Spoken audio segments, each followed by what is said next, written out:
Les relations entre le Fonds monétaire international, le FMI, et le Cameroun, passées au peigne fin ce 2 septembre 2024 au cours d'une séance de travail au ministère des Finances. Et c'est dans la salle des réunions du secrétariat général de ce département ministériel, en présence du secrétaire général du MINFI, Didier Edouard, représentant le ministre, que la partie du FMI s'est entretenue avec la partie camerounaise, une délégation du FMI qui était donc conduite par Choupachol Soupachalassai, qui n'est autre qu'un économiste de haut vol et chef de la division des affaires fiscales au Fonds monétaire international. We've been supporting many countries around the world and countries in Africa region as well on these two topics, on disaster risk management, how the country can mobilize resources to support disaster risk response, and also on climate change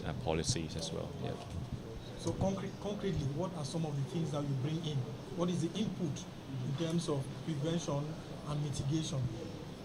So currently, this mission will be supporting the government from the technical aspect. So we bring in technical analysis, international experiences to share with the government of Cameroon, and hopefully we can help the government come up with some recommendations, whether in terms of policies and reforms going forward for these two subjects as well. Le FMI et le Cameroun qui entretiennent des rapports qui sont conviviaux et mutuellement bénéfiques, le Fonds monétaire international accompagnant le pays dans le développement de certains nombres de projets et dans la conduite de la politique économique et financière du pays. Le FMI nous apporte l'assurance que si on a des ressources de la part des partenaires, ces ressources seront bien gérées. C'est pour ça que pendant notre discussion, les aspects qui portent sur la gouvernance sont revenus. Les aspects qui portent sur les contrats de marché, comment est-ce qu'on va passer les marchés spéciaux, parce que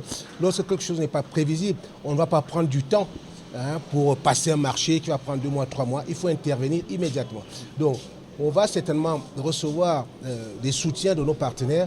Nos partenaires veulent donc savoir est-ce que ces ressources seront bien gérées de manière transparente, de telle manière que l'objectif attendu soit immédiatement observable. Sans doute donc que cette autre séance de travail entre les deux parties participe donc de reconforter et de dynamiser davantage ces rapports bilatéraux qui lient le Cameroun et l'institution de Bretton Woods. FH News, votre télévision.